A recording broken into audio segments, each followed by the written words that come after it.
Yeah, I think it's weird. I don't think anybody really knows what it is.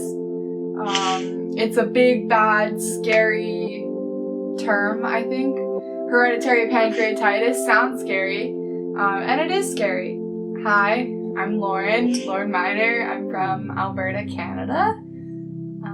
Yeah, anything else you want to know?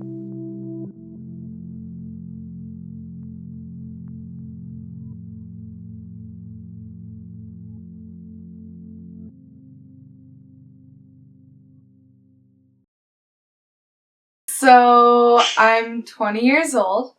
I go to university, so I'm a university student and I'm studying English. So reading and writing here in Canada. I write a lot of essays and stuff. I'm also a swimming instructor, swimming coach. So I teach competitive swimming, but I grew up with hereditary pancreatitis, which is always a fun time. Ça, c'est le pancréas, un organe vital de l'organisme. Il est essentiel à la digestion des aliments et à la régulation de la glycémie. Il est localisé au niveau de l'abdomen. Il est souvent présenté avec 3 parties, la tête, le corps et la queue. Il possède également 2 canaux, le canal de Wirsung, qui traverse tout l'organe, et le canal de Santorini, ce canal secondaire permettant de drainer une partie de la tête. Le pancréas joue 2 rôles. L'élaboration du suc pancréatique, pour rendre les composants alimentaires assimilables par la muqueuse digestive, c'est sa fonction exocrine. Son deuxième rôle est la production de l'insuline, hormone réglant le taux des glucides dans le sang. Ces sécrétions vont directement dans le sang, c'est sa fonction endocrine. I started showing symptoms of pancreatitis when I was about 2, and I was diagnosed with hereditary pancreatitis when I was 5. So it took a while for the diagnosis, and then I was quote-unquote cured when I had my total pancreatectomy and islet cell transplant in Edmonton, Alberta in 2012. February of 2012. So I was only 11 at the time. I met Lauren, I think, over 10 years ago now, I think, by our mothers. And we met through social media. We didn't talk a lot at the time, beginning, because we were so young. But I remember when I met her, it was quite special for me, knowing that I had someone that could actually understand me, understand what I was going through. And the day she got surgery was a beacon of hope for me. You know, oh, she got surgery. Maybe one day I could get something. I think we took 7 years to meet physically. We met in the summer, physically for the first time in the summer of 2017 when she came to France. And I remember the first time when I saw her physically, I was like looking at her. It felt so weird looking at her. I thought, geez, she's actually physically here, which is quite special, you know, to have a connection with somebody that lives 5,000 kilometers away. When she first started having problems, we really didn't know anything about pancreatitis, so I had heard it mentioned as a possibility probably about a year before she was finally diagnosed, but at that point the doctor had said, don't worry about that, it's not likely anything that she will have, that a child this young wouldn't have it. The best research that I found was through Facebook and other social media, where I was able to connect with other parents who had children going through the same things, and they had found experts and been able to share that. So that was really my research strategy at the time, was connecting with other families. And for me at the time, I think what I heard when the geneticist confirmed that it was pancreatitis, and that it was the hereditary type and what gene mutation she had, I remember the first thing I asked him was, okay, what do we do? How do we help? And he said, you can't. You just keep her as comfortable as possible. You take her to Disneyland and help her enjoy life. And I did not accept that well. I don't remember getting angry with the doctor, but I do remember feeling angry and thinking, there's no way that as a parent that you hear that at 6 years old that your child's quality of life is never going to be there, or that her length of life is going to be short. I think it's hard because I was so young. I don't think I really realized how it affected everyone around me until now. And I think when I was so young, I didn't realize how hard it was. Like, I didn't think that this isn't something everybody else deals with. That childlike innocence, I didn't realize that it's something that everybody else deals with, but, or it's something that not everybody else deals with, per se. I think it was hard on my parents. Obviously, no parent wants to have a sick child, in and out of hospital all the time as a kid. That's hard, right? And they don't want that for their kid, and I didn't want that. I believe when Lauren was young, well, even now, probably one of the greatest challenges as parents is trying to help her keep a normal life and experience everything that every child should experience, knowing that pancreatitis gives her a lot of limitations. And yeah, there were so many things that weren't easy for her to do, weren't necessarily recommended for her to do, or else the sickness took so much time from her life that it really robbed her of lots of experiences and opportunities that she should have been having as a child. So I found that when she got through those lows, it was really important that we as a family found time to help her enjoy the days that she was doing well and just give her all the experiences that a normal child should have. But it's also, everybody knows what cancer is. Everybody knows what the big major diseases are, heart failure, stuff like that. Everybody knows what cancer is, but I don't think they realize that diseases like pancreatitis, as a kid, I looked like I was fine most of the time, but I wasn't, and it's invisible, and people don't realize how life-destroying, destructive it can be, you know? The thing with pancreatitis, it's such a rare disease, you have to recognise. Even a large amount of people don't even know what is the point of the pancreas, and most of the time you have to tell people you've got health problems. Generally speaking, they ask you what's your health problem and say to them pancreatitis. Most of the people look at you like, what was that? What's pancreatitis? And I'm like, it's a pancreas problem. People go like, what is the point of the pancreas? Most of the people can't look at you sometimes like you're an alien when you say to them, oh, I've got pancreatitis. You can't talk about, you haven't got a common disease like certain disease when you just, well, I've got that, and people will go like, oh yeah, which makes it very hard sometimes to live with it because people don't really understand what is the point about it. And I find that over the years there's been a little bit more understanding about it, but because it is so rare, it's quite amazing to me that Lauren was diagnosed with the disease over 10 years ago, and yet she still comes up against people who don't understand it. You know, they think a pancreatitis attack, well, that's probably like a kidney stone or a gallbladder attack or something a little less life-threatening, because it is rare and just people don't understand. So they assume that she has a mild illness that gives her some ups and downs, and that it is extremely painful for people who actually are interested in knowing, especially doctors that are trying to understand why she struggles still with her mental health now and some of those pieces, explaining that the type of pain that people with pancreatitis go through is not a minor pain at all. It's been known to be compared to childbirth or worse.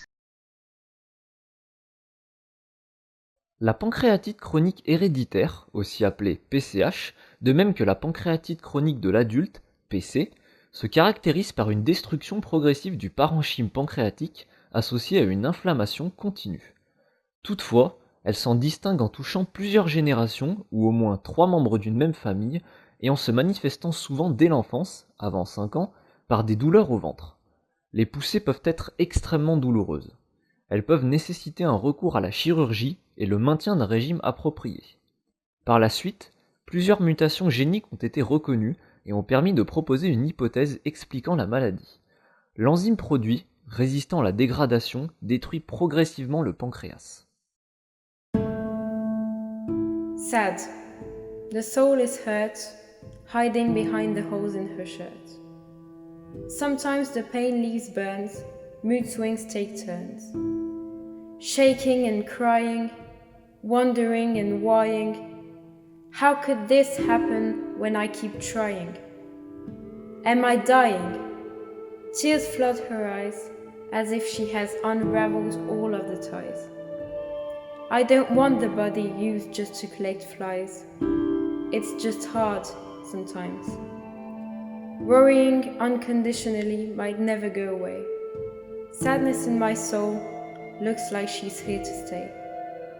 Making peace with the weight seems to be the only way to play. Good days are coming. They will, because I say.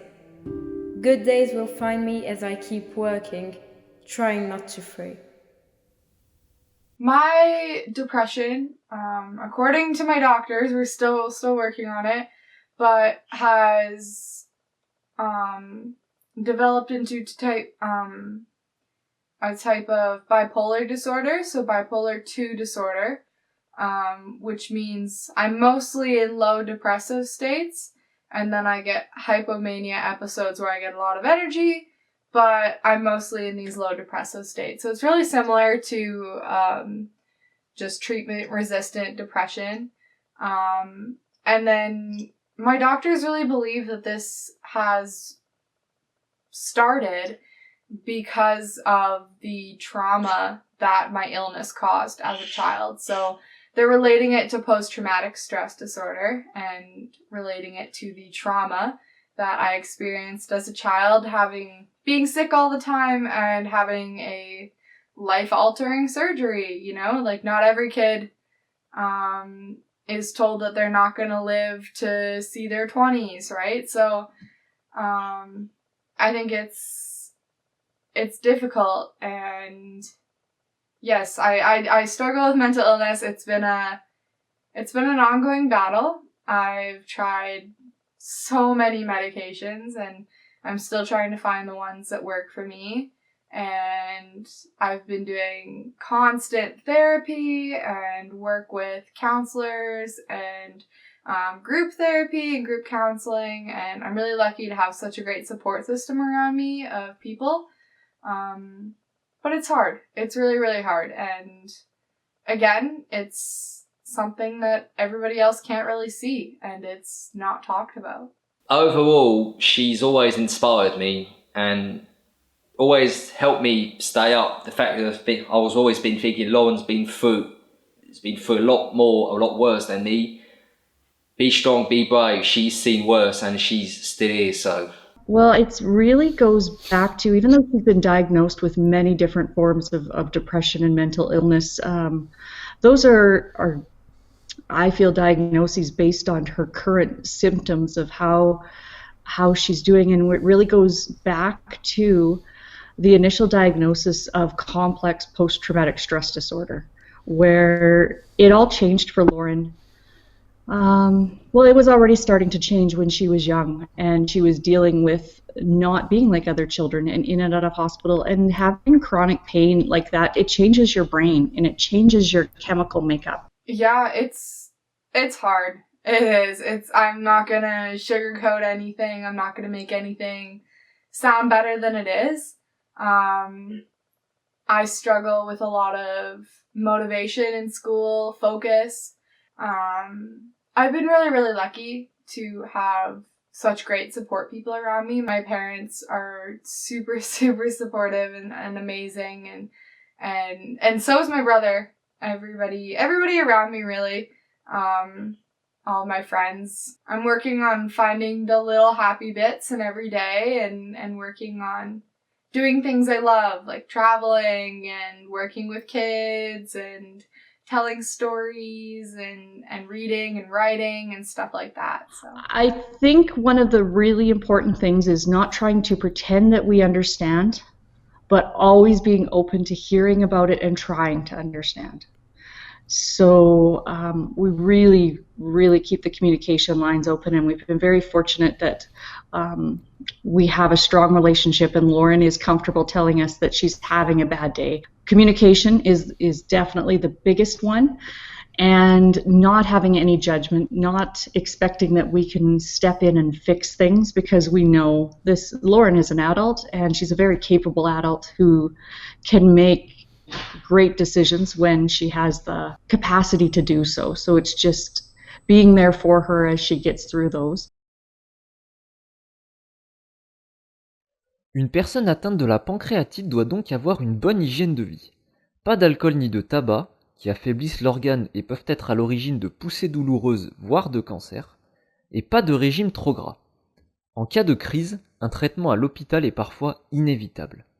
Le traitement chirurgical est possible, avec une intervention de dérivation, qui va consister en une dérivation chirurgicale du canal du Wirsung dans l'intestin grêle, ou avec une chirurgie de résection ou pancréatectomie, qui correspond à l'ablation totale du pancréas. Before that surgery, I hadn't really had a bunch of surgeries. Nothing really worked. I had done scopes and things, but I'd never actually had like a big surgery before.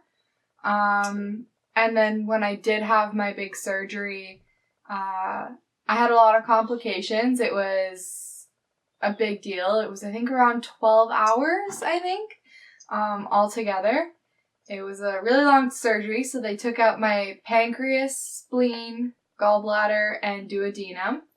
And so a whole bunch of things, and I have a scar from about here to here on my stomach, and yeah, they took out all those things, and they harvested my islet cells, so took the cells that produce insulin, and they put them in my liver, so I'm actually not diabetic, which is really nice, and I don't have a pancreas at all. I've been living really healthy since. I was in the hospital in ICU for about 5 weeks after the surgery. I did have a lot of complications afterwards. I had some fluid buildup on top of my lungs. I had some infections. I had multiple surgeries after to try and drain fluid on top of my lungs and in my abdomen, and my body just wasn't reacting right. But it all settled down and worked out well in the end.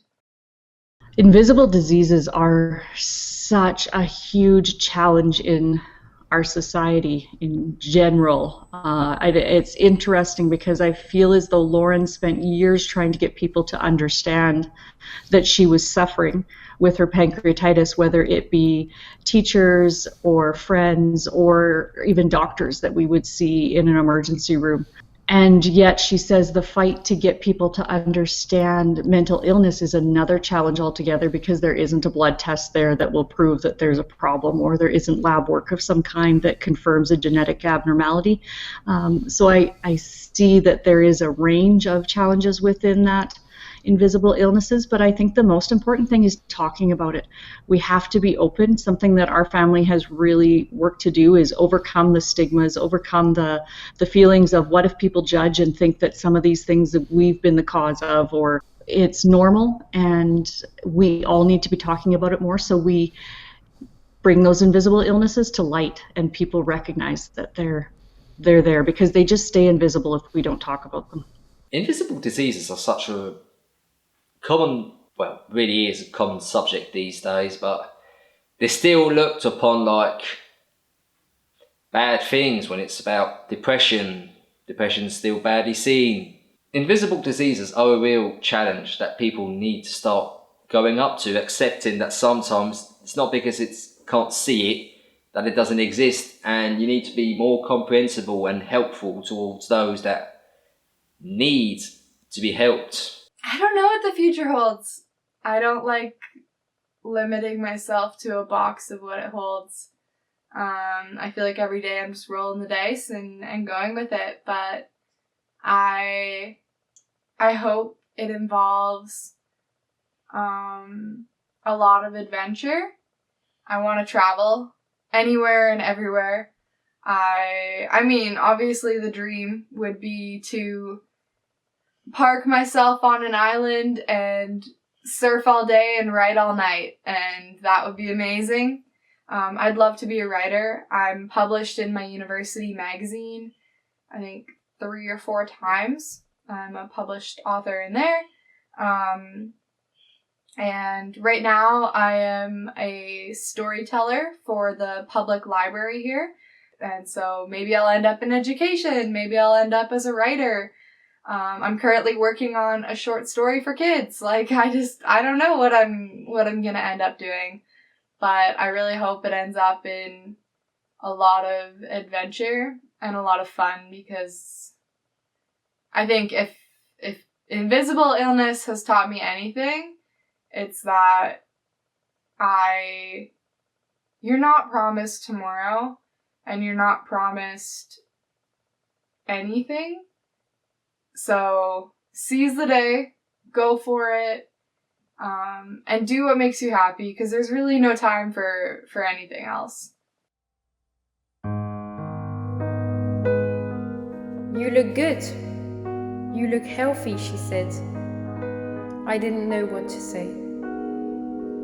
Maybe if you could see the bruises I feel, if they were blue and purple and green, if the burnt skin blistered and fell off, or burned your skin too, if the tremors were more violent, if my muscles screamed louder, and you could hear the creaking of my joints or the pounding inside my head, if the shooting pains were little sparks of light, and the aching was a red glow, if you could see the fog swirling around my brain and hear the cells in my hippocampus dying, starving for serotonin, if you took my hand or touched my shoulder and could feel how very heavy that leaden weight, if the sadness made me waste away, disappear, if the fatigue swallowed me and I never woke up, maybe then you would believe me.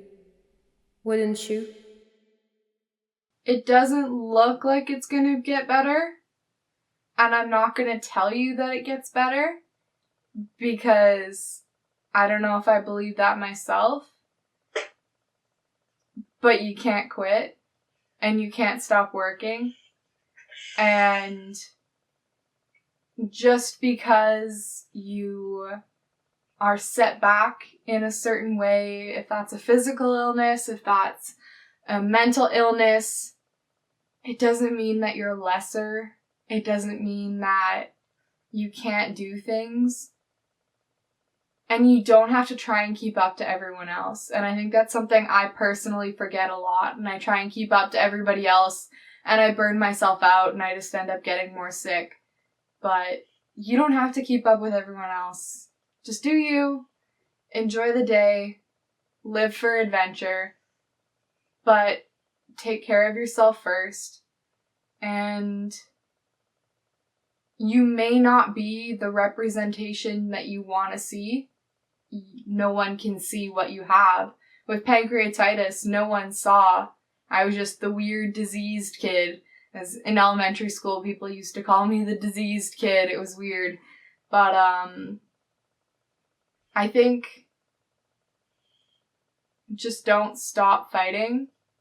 I know I never thought that there would be a cure for me, and now I'm 20 years old and a walking, talking miracle. And I still have my battles with mental illness, and that's okay. And I know that I can overcome it. And even if I don't, there is reason to live through it.